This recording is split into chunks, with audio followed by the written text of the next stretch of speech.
It's hard to pretend you're not there when you're breathing down my neck.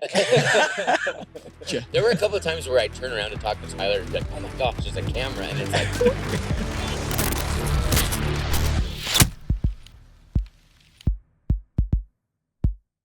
All right, everybody, welcome to the Vitals, a Hunt Warz podcast, the very first podcast, and one of many that are going to come. So today, I have myself, one of the co-hosts. My name's Jay, and then I also have my other co-host here with me. I'm Tyler. We were season 5 contestants on Hunt Warz, co-hosting the Vitals podcast now, and we are going to be interviewing the legendary Hunt Warz team right here. Yes. The men, the myths, the legends. Is that what I should call you? Absolutely not. Can we just restart the podcast already? Nope, we're moving forward. No. So we have from my left to right closest, we have Trent Crane, Will Brummond, and Britt Crane. Yes, they're brothers and brother-in-law. So it's a family business. True. So Christmases suck. That's true. We work together and then hang out on the weekends. Trent moved out of state for a reason. But yeah, we're excited to have you guys on today. And we want to talk about what is Hunt Warz, how did it come to be, and kind of where we're headed. Because I think a lot of people may not know about Hunt Warz, kind of what the concept is, but we also want to talk about how did this whole thing come to be? What's the backstory behind it? And how'd you build it into going now into season 7? Yeah. So kind of how it started is, as mentioned, I actually live out of state, and I've been in the roofing and solar industry in San Diego for the last 10 years. And I worked with Troy Gokeritz, who you guys all know. And Troy and I just started working together, and over the phone. Actually, we'd never met in person. We talked every few months, and he found out that I was from Utah and that I hunted. And he's like, dude, a lot of people in California don't hunt. So we just kind of, had that initial conversation of, dude, I've been kicking around this idea. This is Troy speaking to me. Tell me what you think about this idea. Been kicking this around for years and years now, and just let me know what you think. So he says, my brother and I were going on an elk hunt in Idaho, and we pulled up to the bottom of a canyon in our truck. And when we got there, as soon as we sat in the parking lot, another truck pulled up next to us, and we were like, what are these jokers doing here? Right? So they roll down their windows, and, mind you, Troy and his brother were going to be hunting up in this area for 5 days. It was one specific canyon, and they're just going to go and see if they could get it done. So this truck pulls up, they roll down their windows, and they're like, hey, what's going on, guys? The guys are like, well, we're going to be hunting in this area. And Troy's like, well, how long are you going to be here? 5 days. They're like, oh, great. Okay. Well, where are you guys hunting? Oh, we're going to be right up this specific canyon, same canyon. And they said, all right, well, good luck. Then they rolled up the windows, and they were just like, dude, it's on. Like, let's freaking go. And I mean, that's really what it's all about, is no matter what you're doing, I don't care if you're not competitive. If you're out there in the woods, you're trying to shoot the best animal that you can, and you are trying to beat the other guys, the public hunters that come walking through and, blow things for you. You're naturally just trying to beat anybody else that's out there. Yeah. So he was like, dude, what if we had something like that? Do you think people would watch it if we, got a few guys and put them in a canyon together and had them hunt? And I was like, dude, I love the idea. We can, come up with a few different ideas for it. He'd been kicking this around for years. I was like, let's do this. Like, my brother-in-law is a professional videographer. He's filmed hunts all over the world. My brother's, into videography and film. So let's jump on a call. And then the very next day, all 4 of us jumped on a call, and we just started brainstorming the idea, coming up with how it could work, coming up with the name, and boom, it was born. And you had never met Troy in person in your life? I hadn't. No. I thought you had. I don't That's a leap of faith, man. No. Will's like, we trust this guy. We know him. He's great. Yeah. Trent's been 8 friends years forever. later, No, Will's like, Tell you what, Yeah. I was unaware of I it. can't remember, but I really don't think that Troy and I had ever met in person. wow. That's All yeah, right. that's a leap of faith. Yeah. The guy that you've never met pitches the story. So then once you guys pitched the idea, I mean, what year was that you said, hey, let's go ahead and do this? Like, what year was that compared to when you actually had season 1? Ever. I believe that was 2019. It was the end of 2019 Yeah, because the end of 2019. I was at Disneyland with my family, and I had to like break away to go do this random phone call. And, Yeah, Disney. yeah, so I mean, we were in talks and everything for a while, and we officially didn't start the company until 2020. Yeah, Yeah, very so first part of COVID year. 2020. You know. Yeah, and right what as was COVID what was set in. crazy is we had committed all this money and purchased all these tags, banking on a great season coming up in 2020, and then COVID hit, and Yeah, we that's hard. literally had no idea. Like we thought we were probably dead in the water. Like Yeah. I mean, states were restricting travel. We were trying to go to New Mexico, which, as you know, is Yeah, they shut down everybody's. heavy. There's a lot of people still wearing masks, right? Yeah, So, there Yeah. probably are. so we were pretty concerned that it just wasn't going to happen. But yeah, it's pretty wild. It was interesting though. I remember I was turkey hunting and we got the call, and it probably would never have happened had Troy not called us, got us all on a phone call and said, I just dropped 20 something grand on elk tags in New Mexico, so I guess we're doing this. Oh, so And we were like, he okay, basically was I like, guess the we're ship doing is it," launched. you know? Get on board. Yeah, He's like, I just signed and sent a check for 25 grand, so hope you guys are ready. And we're like, okay, this is real. Awesome. Yeah. So That makes it very real at that point when there's that kind of money involved. mhm. That was Yep. just one, that was That's just one hunt. that was just Just one of one the hunts hunt. we did. Yeah. Yeah, because tell them the format. Like for people that don't know the format, that's one hunt. But what do you guys do throughout the entire season? Well, and season 1 was very different from how we do it now. On paper, everything sounded great, but then you actually get out there and you do it, and you're like, okay, that doesn't work at all, right? Like the first year, we took out 4 elk teams in New Mexico, but we split it up into 2 different, 2 versus 2. so 2 different hunts. So it was 2 teams of 2 in their own camp a mile apart from each other. And Oh. then we followed them around for the duration of their hunt.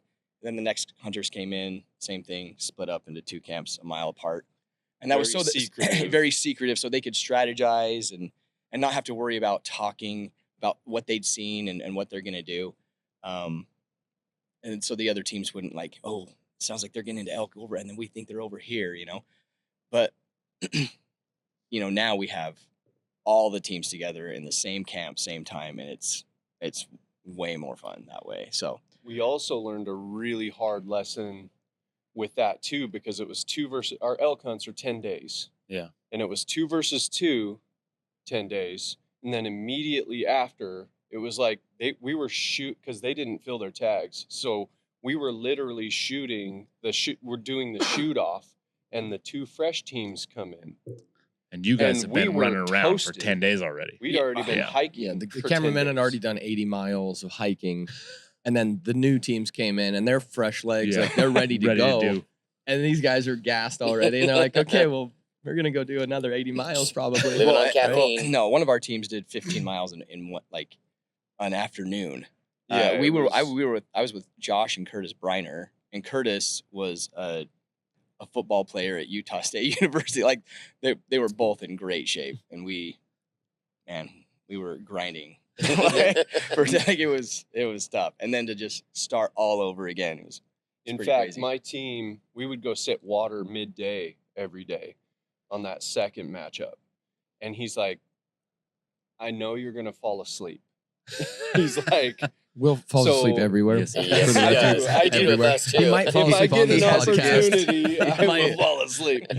But I was especially toasted that matchup, right? Yeah. And so he's like, I know you're going to fall asleep. So if I elbow you, that means there's an Wake elk. up slow. Don't like, like jolt away. jolt awake. Well, And of we also course had a he- cameraman that would wake up. Oh yeah, so Tell that. yeah, that's kind of so. This is Mike, wild. Real quick though. I hope he hears this someday. It's the funniest thing. It's crazy. So one of our camera guy we took out. Yeah, I don't know if it has a name, but for whatever reason, whenever he wakes up, every single time he wakes up like screaming and terrified, essentially. In a panic. In absolute panic. Like, because like yeah. in his dream, it just becomes his reality. And so waking up is like his whole world that he's living in just shatters, like his reality shatters, and he's in a whole new world. And so it just trips him out. It was the funniest thing. Every time he would like doze off and wake up, it was like, it was the weirdest thing. So And that's funny. why he didn't So last funny as a though. camera guy.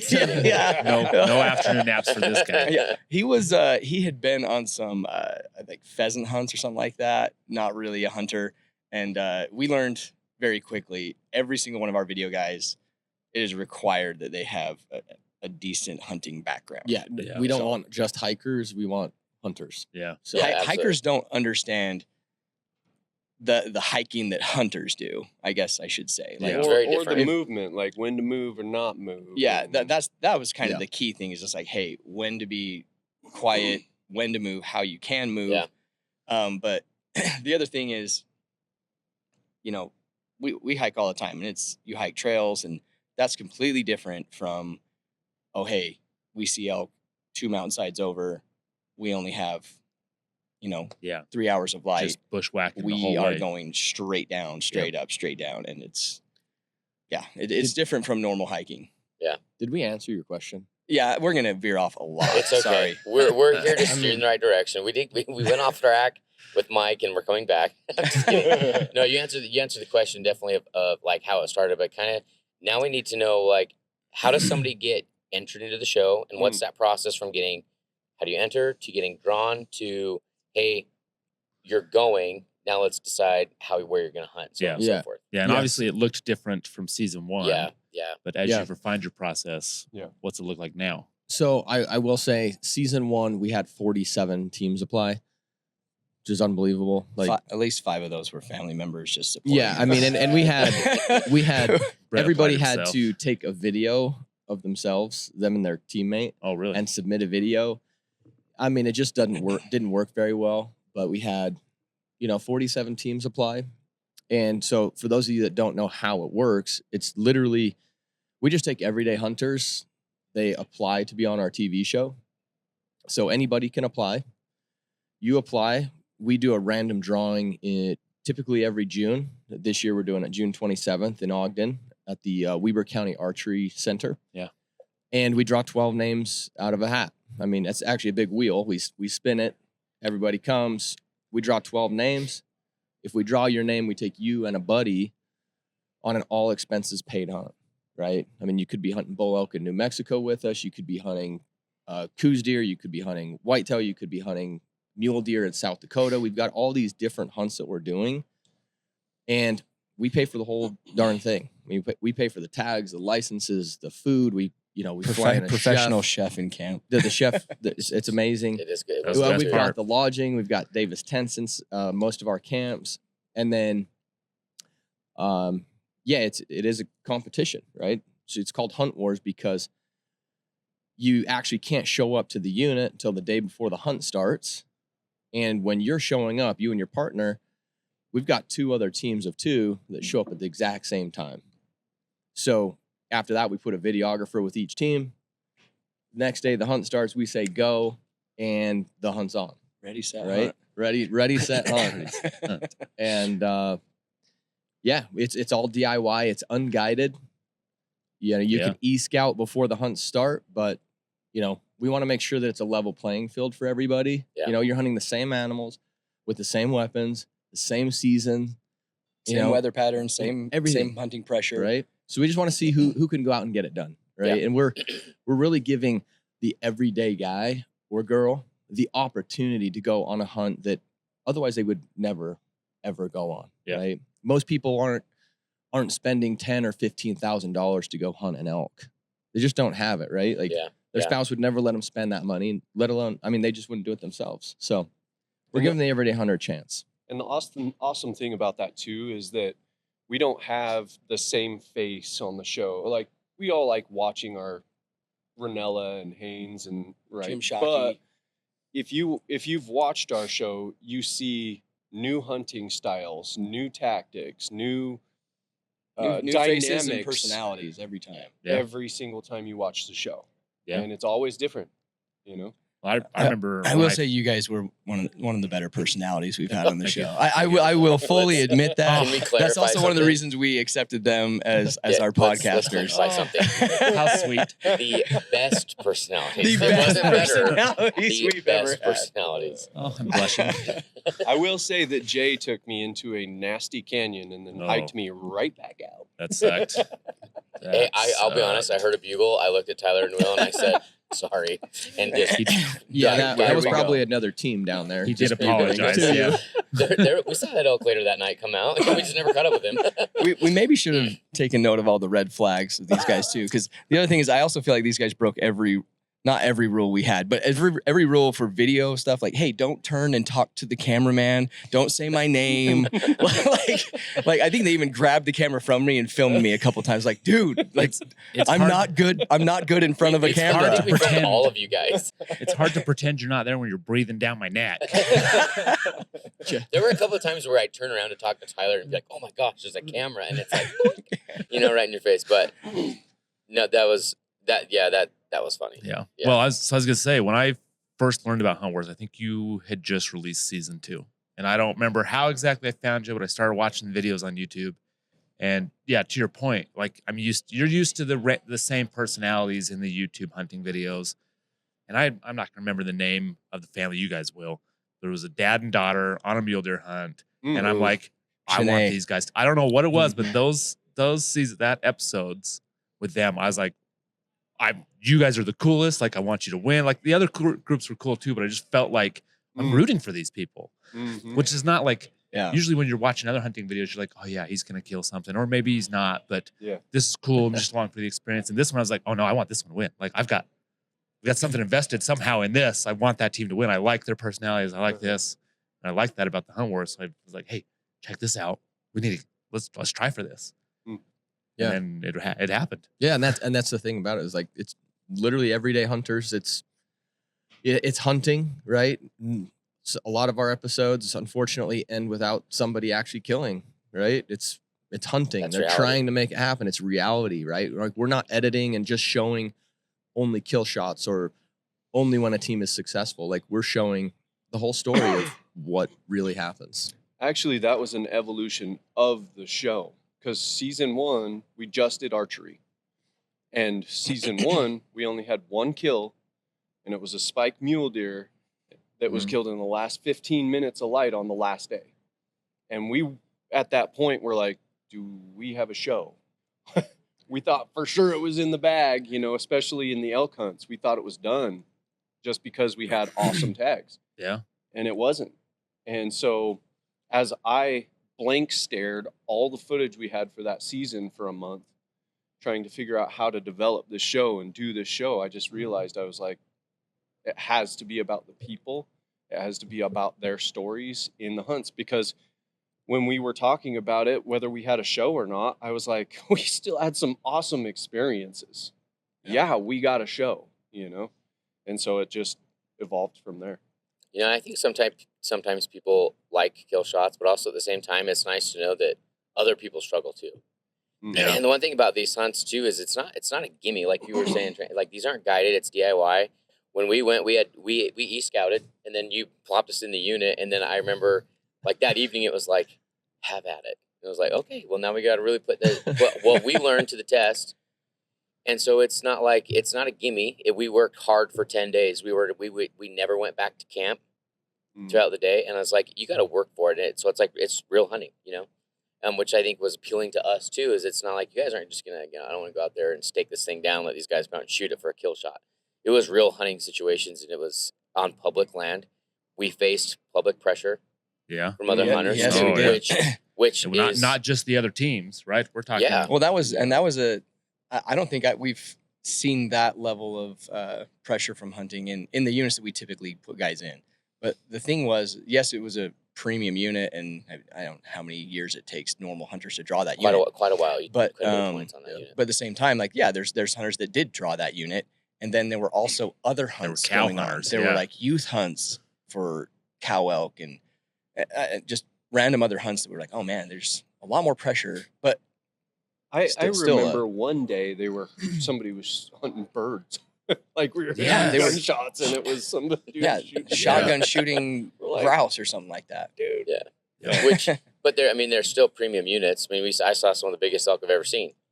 Yeah. Which is why Yeah, we some wouldn't things happened on we the wouldn't season. mind So going it's back to fine. that. But unit. Well, the other thing I was going to mention is we've also learned a lot. I mean, you asked kind of how this process works. Yeah. And, you know, our very first hunt, we had a team show up to camp on a very expensive elk tag down in the Gila in New Mexico. Oh man.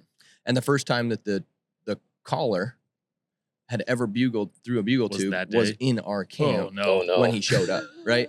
So we've learned, okay, gosh, we're going to have to change this up. Like, we need people to be successful. We want this to happen, right? To have, actual animals harvested on the show. So, Yeah. we've gotten much better over the years. We have this process now. Like, we kind of get guys prepped for the hunt beforehand. Yeah. How it works once somebody is drawn at the live event, we set up an interview. Typically, it's going to happen within a week or two of the drawing.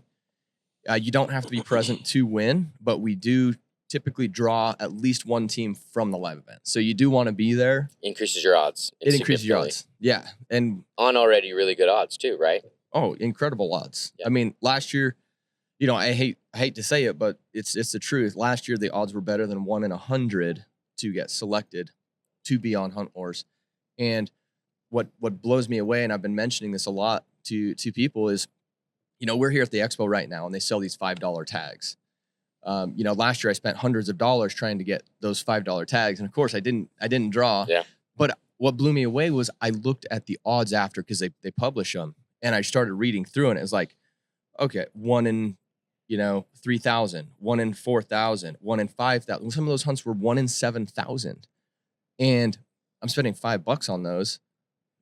And Hunt Warz, we pay for everything if you're drawn. Those tags, Yeah. you still have to pay for the Yeah. license. You still have to pay for your food.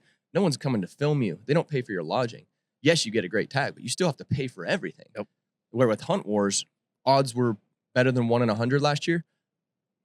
And you we pay for everything. Yeah. I mean, the tags, the licenses, the food, the You video. just if have you- to, It's the hunters unbelievable. just have to get themselves to camp. That's the only thing. Yeah, I mean, Which travel that's normal on a lot of things. yeah. And then once they tag out, what you plan to do with the meat, and if you're gonna, get a shoulder mount or whatever Yeah, we don't taxidermy do you that, want to right? do. But we again, don't that would cover be that piece. even to a guided hunt. They don't Yeah. cover taxidermy. They don't cover. yeah. So that to And me, they that's, don't that's ask a for a normal tip. process. Yeah.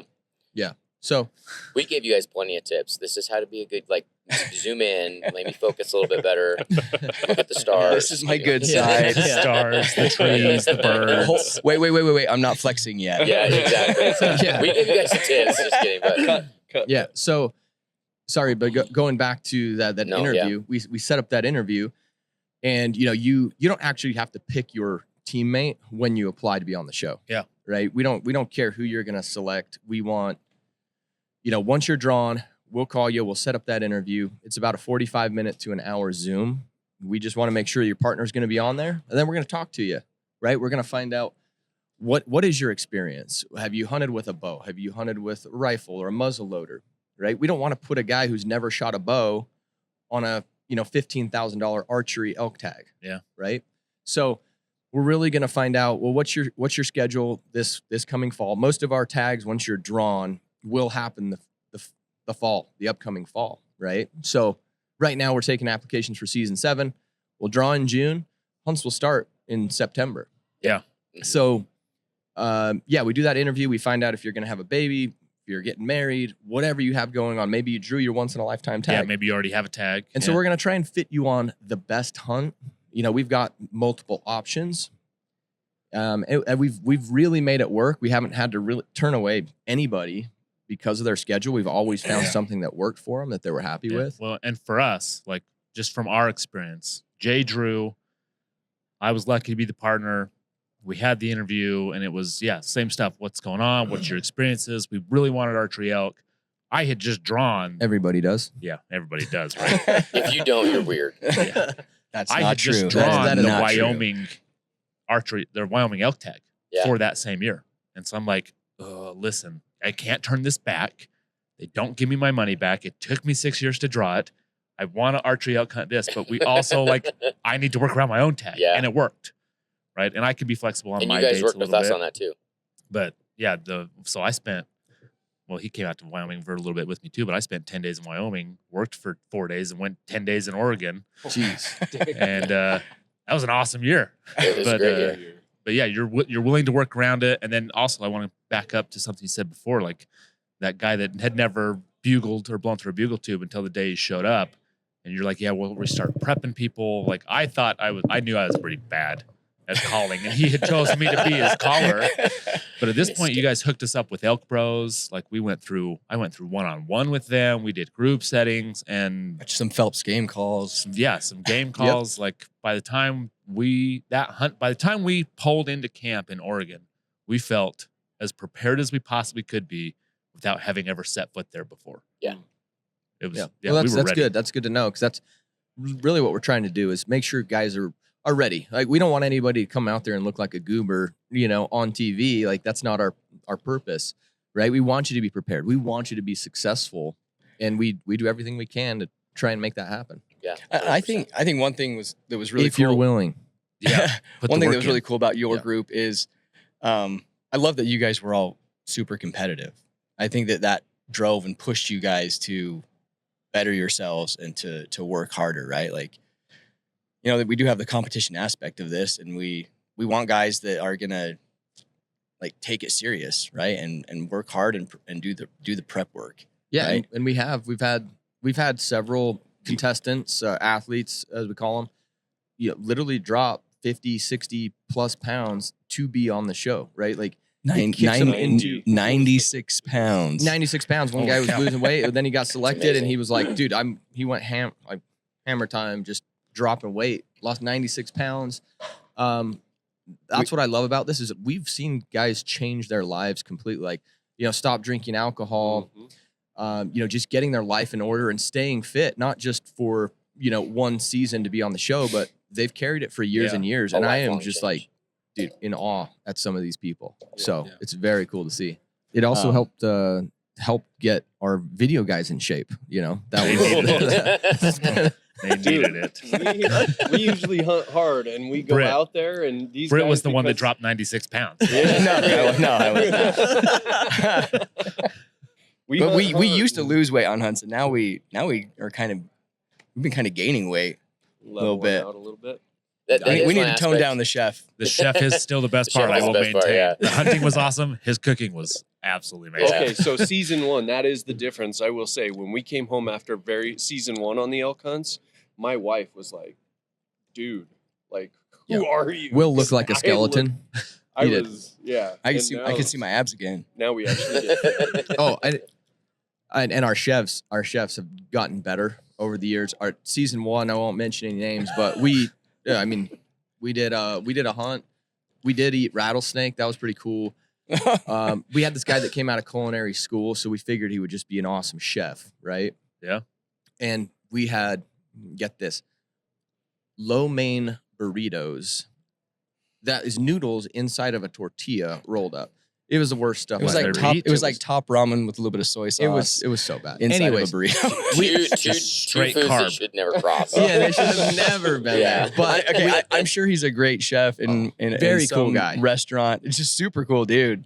But I just don't know that he He was not there. prepped at the a lot time. of like He took hunt some camp creative style food. liberties Like there's with it. certain things you want at hunt Yeah, camp. creative So, liberties, yeah. we figured it's better to bring the weekend warrior guys, the guys that just love to cook. Yeah. Right?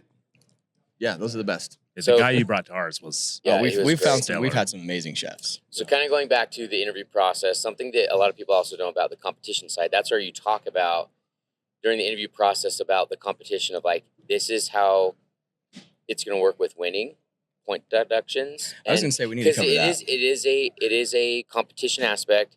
And I do want people to know, like, even though it's hunting, it's not taking advantage of hunting in a competition because you already kind of mentioned it, Trent. Hunting is a competition in itself. You're against how many other tag holders in any public unit that you go to. Yeah. But the competition aspect is, yeah, you want to harvest, you want to win, but it's not compromising anything else about hunting. So you guys just kind of talk about the competition aspect, how you win, point deductions, and kind of that part of it, because that is mentioned during the interview process too. Well, that was the hardest thing when we started the show. We were were like a little bit nervous about how that was going to play out. And we knew we had to do it the right way and probably even set up metrics that would keep it ethical. Yeah. Right. So that's what we did. We took a long time to develop that. In fact, Britt, were you the one that kind of? Yeah, I kind of came up with a or- lot of the ideas that nobody really loved. That's At true. first. He does. Well, I mean, it's just kind of when we were deciding. I mean, we had talks with Troy about the whole thing, and all of us are hunters, and we've hunted since we were kids. And hunting is, I don't know how else to say it, but it's kind of a sacred thing for us too, right? Like it's a core, like deep tradition, and to add competition to it, it's like if we're gonna do this, we need to do it right. We don't want anybody flinging an arrow, just like making a bad shot just so they can potentially win a TV show, right? Yeah. Yeah, So, 100%. We enforce a draw blood rule. We always the scoring is always going to be in the favor of who gets in closest, whether that's on a rifle, muzzleloader, or archery hunt. I always use archery as the example, right? So, and this is we try to keep the rules pretty standardized, so it's not like super confusing on all of our different hunts. So any archery hunt that we do, our shot yardage deduction starts at 40. So if you take a shot 40 yards and under, there's 0 deduction on your scoring. 41 to 60 is a 10-point deduction. 61 to 80 is a 20-point. Anything over 80 yards is a 30-point deduction on your score. And the other thing is we also wanted guys going after the higher age class with a lot of these units and things that we're doing. It's always a benefit also to the herd to go after the higher age class. So the age of the animal counts double, right? So if you harvest an 8-year-old bull, you're getting 16 points added to your score. And the one of the reasons we kind of did that is because we didn't want this to solely be a trophy hunting show, right? And we've had, I think, at least 2 times now on the show where the buck or the bull that wasn't the biggest scoring is the one that won the show. Yeah. It Antler size also. Yeah, because of those yeah, metrics. so it came down to the who got in closer and made the shot. Yeah. So really, it's just to reiterate, it's the 3 metrics, right? Age of the animal worth double points. Inches of antler counts towards the score, and then your shot yardage. So the closer you are, the better your score. And we knew coming into this, right, as Britt already said, is like we wanted to make sure. We knew we were going to have some naysayers when they hear competition, they hear hunting. They're like, dude, these guys are destroying hunting, something so sacred. So it's something we've been very, very careful about. And once people actually see what we do and how it works, I think a lot of people come around to it and they're like, you know what? Okay, like I get this now, right? Because everything we do encourages ethical hunting. I mean, we've got a 24/7 referee out in the field with you, filming everything you're doing, mind you, right? Yeah, a lot of hunters just, they're skirting the laws. They're doing anything that they can to try and make it happen. That doesn't happen with our show. I mean, we've got a video guy filming everything you're doing the entire time you're out in the field, right? Yeah. So it doesn't stop guys from, maybe wounding an animal. It does happen, unfortunately. It's hunting. Yeah, it's hunting, but we've tried to be really careful with that. And so I just say to anybody out there that's listening, that's like, man, this is competition and hunting. Watch a few of the episodes so you can actually see what it is. We're really trying to, make sure that that's a very important piece is the ethical hunting. Yeah. Well, and it's funny. We actually, we've had a lot of hunters be like, dude, anytime you have a tag in your pocket, you're competing against everybody else in the unit. Like whether you are directly competing or not, like you're kind of competing a little bit. You're mostly competing, from what I've learned, you're competing against yourself and you're competing against the other animals. But in certain cases, yeah, you are competing against all the other hunters too. But the other thing I wanted to bring out is, all of our hunters in the camp, yes, it's a competition between each other, but at the same time, like, how close are you guys to all the other teams that you were competing Closer against? than we'd like to be. We No, still have a WhatsApp that is Yeah. very active.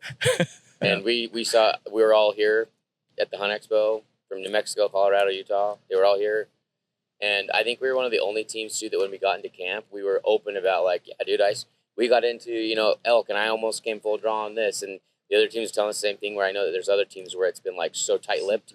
They get into camp, eat, and then, like, peace out. I got to go. Yeah. I got to go plan in my tent. But You guys were, like, one of the most, honestly, having watched the conversations with all of the teams from multiple years, you guys were one of the most active conversations on your group thread, right? And Right, when you right. get on the Yeah. show, that's what makes it fun. Yeah, we did. Yes, there's competition aspect, but it was fun to have that camaraderie with other people, to where, like, we're planning on doing hunts in other states with the guys that we were on the show with. Like, Yeah, we've actually had a lot of that. Right? Yeah, You guys it's are staying been in fun. touch, going on hunts together, doing all those things. So Hey, it is one fun. other cool aspect too is we've had teams where they were in bulls every day, right? And then we've had another team where they just kind of weren't.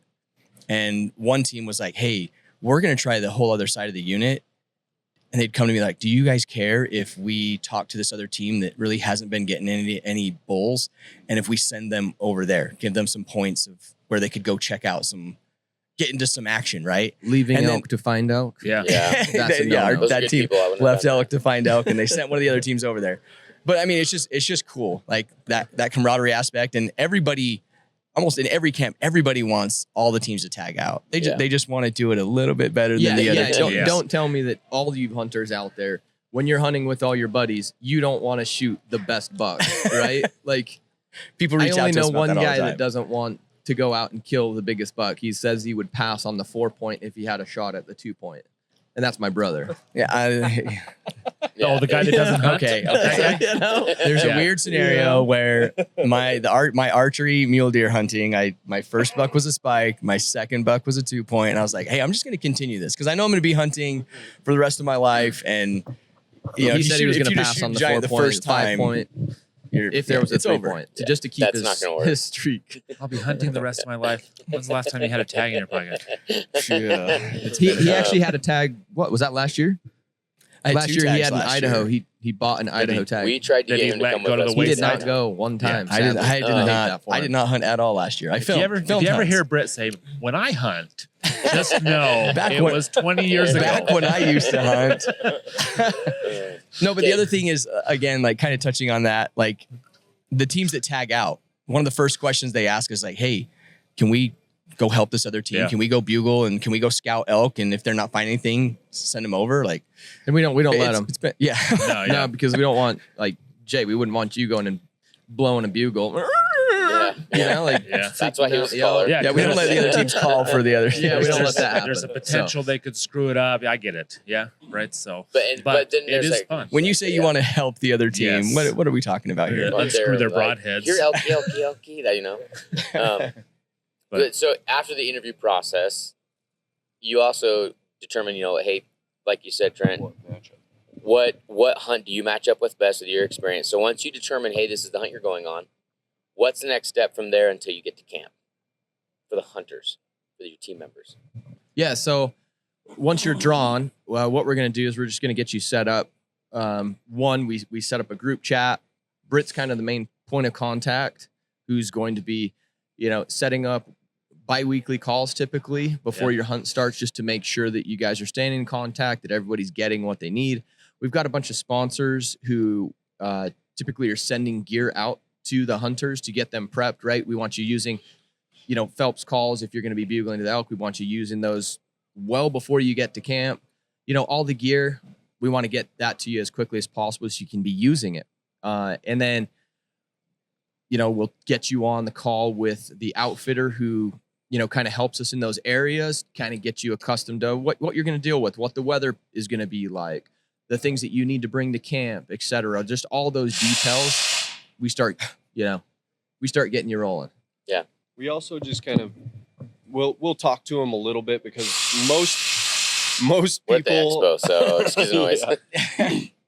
Most people aren't accustomed to having a camera in your face, and a lot of these athletes want to know, well, like, what do I need to know, or what do like, and most of the time we have the that call with them, and most of these guys, like, I will be honest, they're a little bit nervous that first day. Yeah. You know, you guys roll up, and you guys probably had the same experience we were where ready. you get out of the were ready truck. to shine. We're nervous. That was our They've been moment. practicing.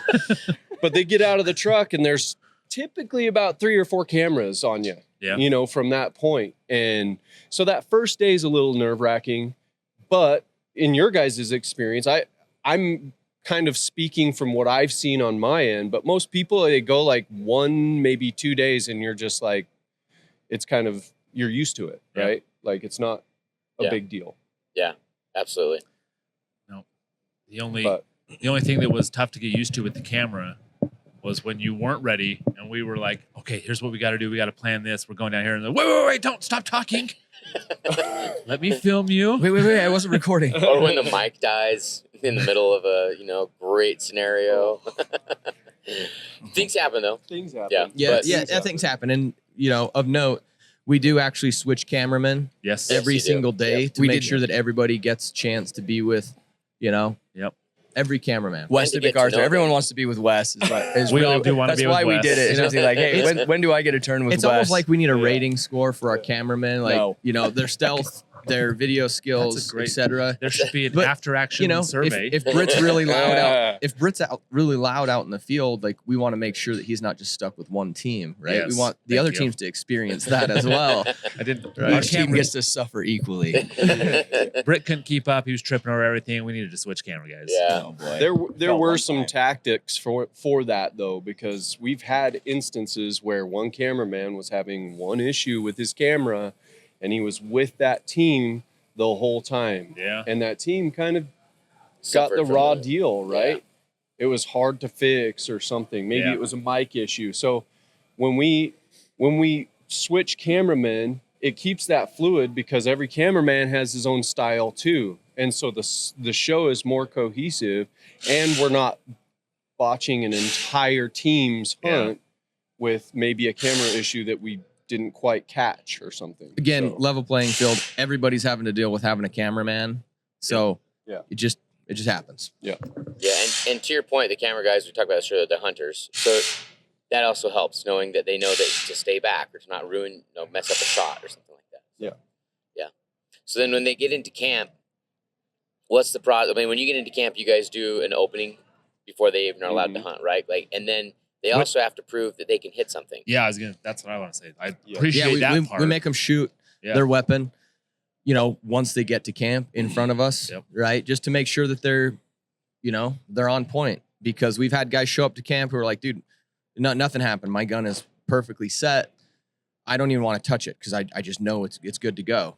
And then we get out there and their gun's off by multiple feet. Yeah. Things change when you're traveling, or whether Yep. it be the altitude, right? Your weapon Yes. can just shoot differently. So Yep. yeah, that's something we make everybody do. Some of the best hunters we've had on the show were constantly shooting their bow throughout the day. And on a rifle hunt, I realize you probably can't do that, but man, that was kind of a cool thing to learn. Is like, man, every chance they could, they were shooting at a stump or shooting something, just making sure everything was dialed the whole time. So Shooting stumps, huh? shooting stumps. What, losing some Oh, yeah. arrows, maybe?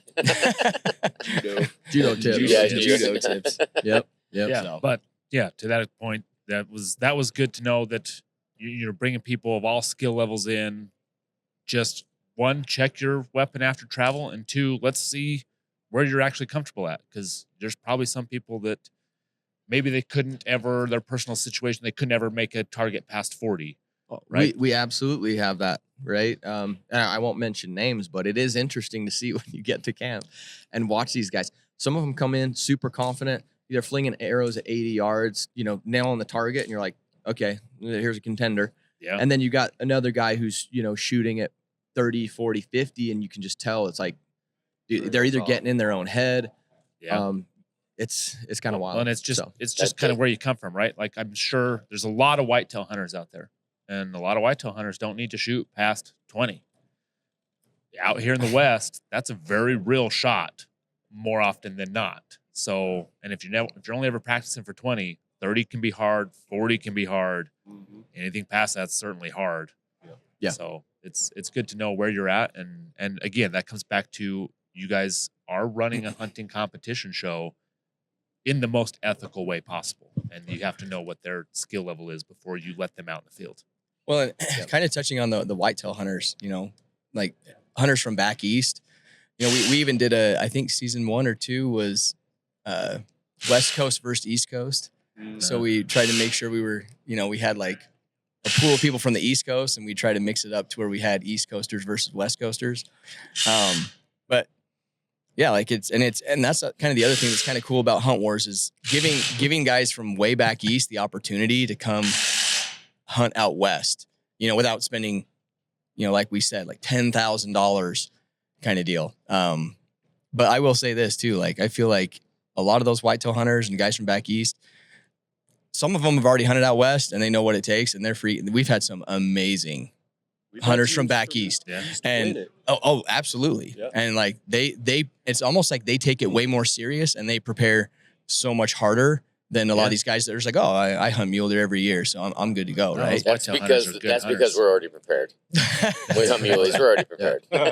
But no, again, like there are some exceptional mule deer and elk hunters from back east, and I mean, this podcast is sponsored by Swings and Solar. You might hear them in the background. It's part of the We've been here every morning. We have not heard anything like this. Of course, today. The sights and sounds of the X-Ray, you just gotta love it. But so then when you guys are in camp, you go to the end of camp. What happens? I mean, we've talked about scoring points. What happens if there are no animals harvested? Because you've talked about that. It happens. It does happen. Let's hear about how does one win the show then if there are no animals harvested. It's still a competition. So we will. Someone still has to lose.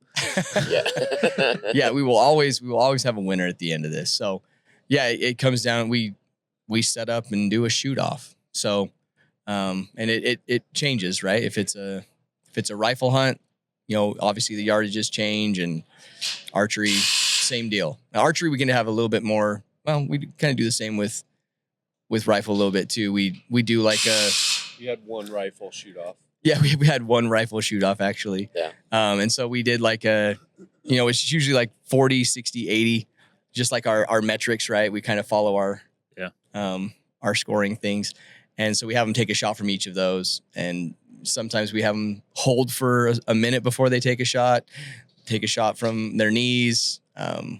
Just stuff like that. Sometimes we have to get creative because it's like the prone archery shot. The horseback archery shot. No, sometimes we have to get creative because we've literally had them like we'll do the 20 40 60 80 and then they're tied at the end. And then it's like, okay, well, like kneeling 60, and so we mix it up, but that's our dreaded finish for the hunts. Nobody but sometimes wants that, it happens. But I mean, it does happen. We have to account for it on every hunt because it's the reality. I mean, I think that every hunt camp, whether you're on Hunt Warz or not, you should have a winner at the end, right? You guys should be doing a shoot off of your own. Yeah, that's true. Hunt Warz challenge. Learn from the show. You gotta have a shoot off before you leave. With your buddies, someone has to win. We've had the loser buys the burger on the way out of the mountains. Yeah. We've actually had a lot of hunting groups like reach out to us and be like, "Oh, dude, this is so cool." We actually, all of us, every year we put in like a $200 pot and we buy like a Swaro scope, and then and they have their own competitions at every camp that they do, and someone at the end of it wins a gun or I want to go to that something. camp that's giving away a Swaro scope in their hunting camp. I wouldn't even go out and hunt. I would just practice every day. Well, let's talk about that real quick. That's a question that I get all the time is, well, what happens if you win your matchup, right? And you guys, if you're watching the episodes, you might see season 1, we actually did have prize packs in camp for the teams that won their matchup. Mm-hmm. So there's a bunch of states that actually it's illegal to do, prizes for hunting competitions. So we stopped doing, prizes for the winners of the matchups. Really what you're winning, I mean, just getting drawn for the show is a huge win in and of itself. And then harvesting an animal is a huge win.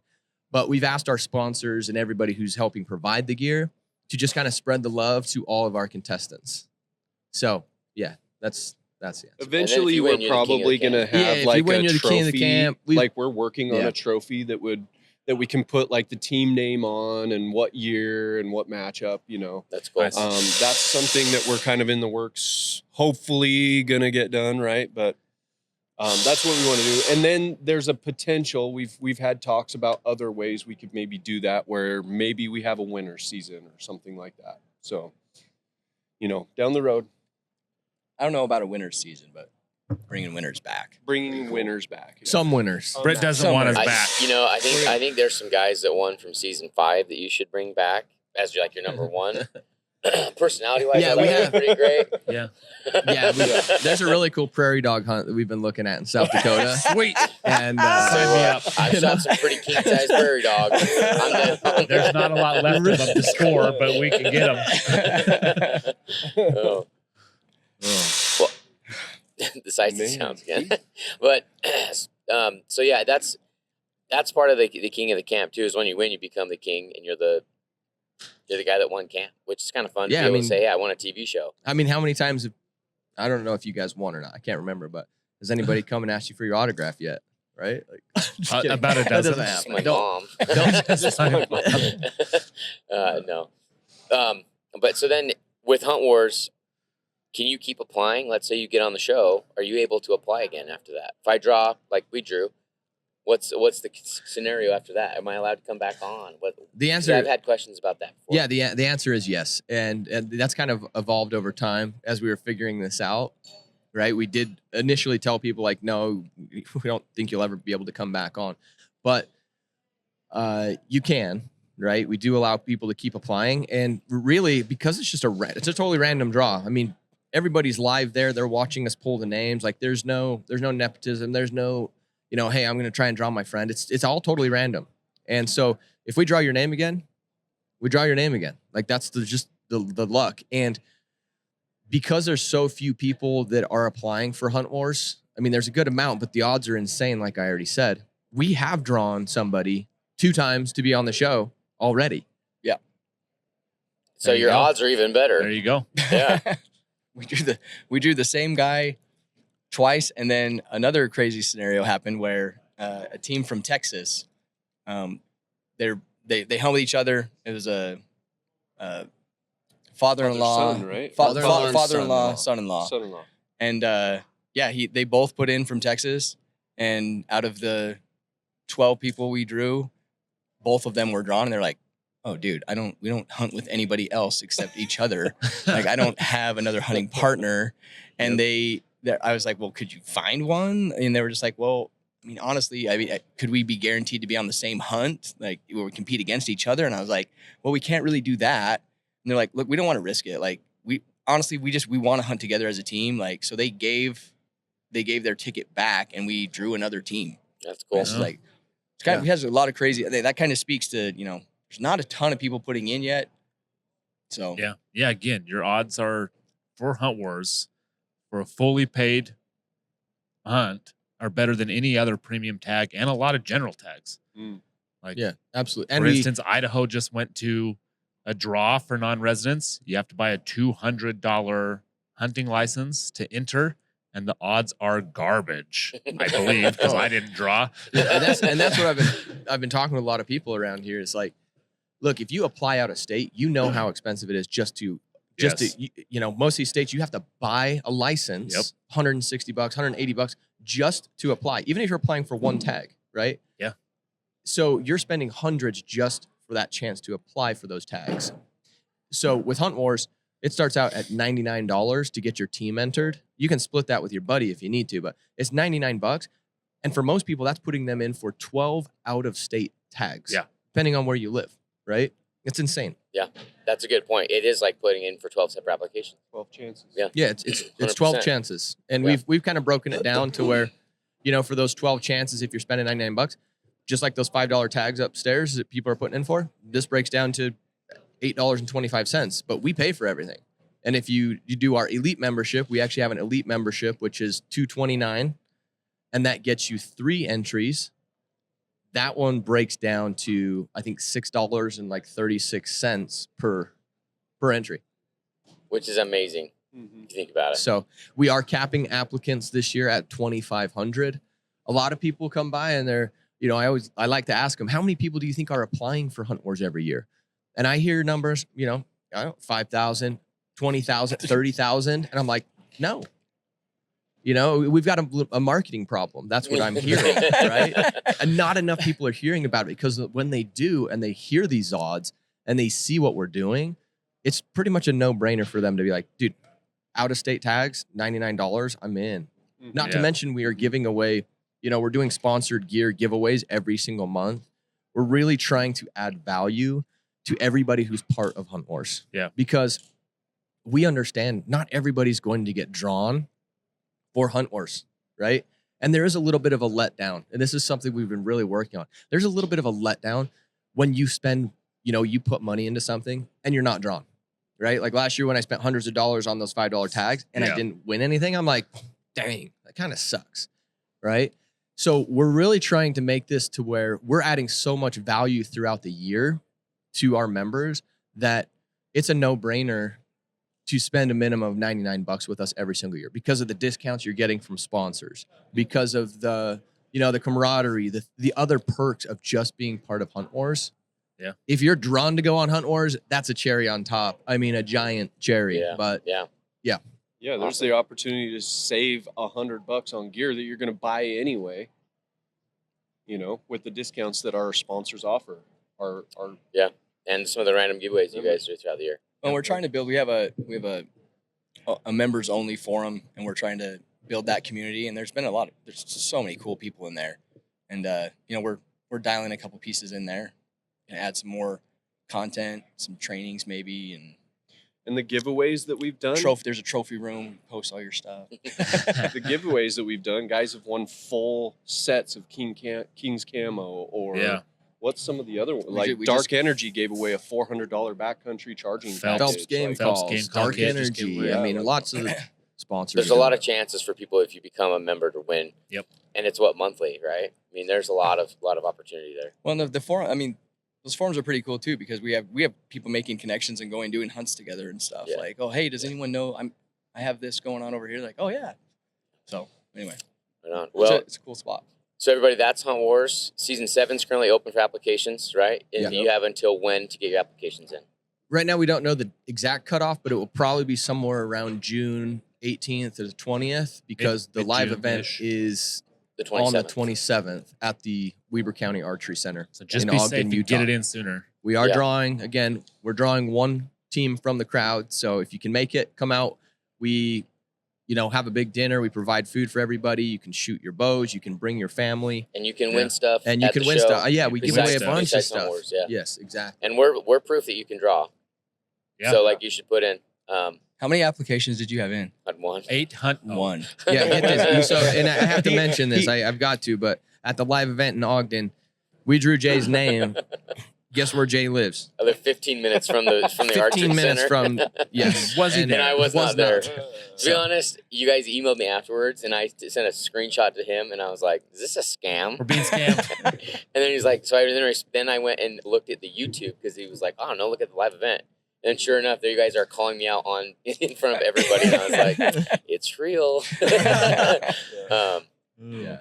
But yeah, so get entered into Hunt Warz and be on the lookout for additional podcasts coming out. This is number 1 of many. We have a lot of cool guests we've already done, you know, some shows with that we're going to be releasing here in the coming weeks. So getting entered. June 27th is live drawing, and hopefully your name gets pulled. Yeah. And, you know, if you have any questions, you know, feel free to reach out to us. You know, it's really the three of us that are running all of Hunt Warz. It's a major task, and I would like to just point out for everybody who's been following Hunt Warz since the beginning or whenever you joined, you know, we know that episodes have taken a while to get out. That is something that we are really putting an effort into right now, is dialing in that effort, bringing on the right editors who can help us get through this, because it's a huge, huge undertaking. I mean, imagine everything that we're running, just three people, Yeah, right? dropping episodes, doing hunts, all that stuff. Yeah, we've got, If you just take an elk hunt, that's 10 days of footage, and most other shows are filming one person. We have 3 teams shooting 4K footage for 10 days, and that's Yeah. a lot to go through. Yeah. Yeah. You know, just that matchup. yeah, and we're just figuring it out. Like I'm not a TV producer. I don't come from that industry, right? Like these guys, we're all just figuring it out. and we've come a long way. So you should see Hunt Warz just continue to get better and better. Yeah. We're making changes. We're always open to feedback. So if you got questions, we're just normal dudes. Reach out to us. Yep. Figuring out better hunts. That's a huge Oh, yeah. undertaking Yeah, too. it Like wasn't finding tags. Like I'm realizing we didn't really mention this, but so season 6 has an aoudad hunt. It does. The Yeah. first. So normally it's been whitetail or mule deer or elk, but season 6 is aoudad, and big things are coming. Yeah, So, we leave on that next month, and then I'll just say, like, we are looking at other hunts right now. I mean, we're trying to get to Alaska. We're trying possibly getting, look at New Hawaii, Zealand, possibly. Hawaii, access deer. I mean, we're looking at all the options. The more people we have involved with Hunt Warz, the better the hunts are just going to continue to get. Yeah, yeah, absolutely. absolutely. So Yep. before we let off, reiterate where we can see Hunt Warz, what socials you're active on, and Yeah. where we find you. The easiest place to find us is going to be on YouTube. Just Hunt Warz With a with a Z. Z. Yeah, that's the easiest place. But we are on Wild TV, Carbon TV. You could see some of our episodes on the Cowboy Channel, and then most of I mean, Instagram, Facebook, you name it, you can find us on there. and how we And- how we communicate with everyone typically is you'll hear it first on Instagram and Facebook. If we're announcing like the time of our event starts, in Ogden, like that'll be put up on socials first. Yeah, So- and if you want to get put in for Hunt Warz, you just go straight to our website. It's just Yep. www.huntwars.com. So you can get entered there. Right on. All right. Thanks, guys. everybody. We'll see All you right. guys out there at Hunt Warz.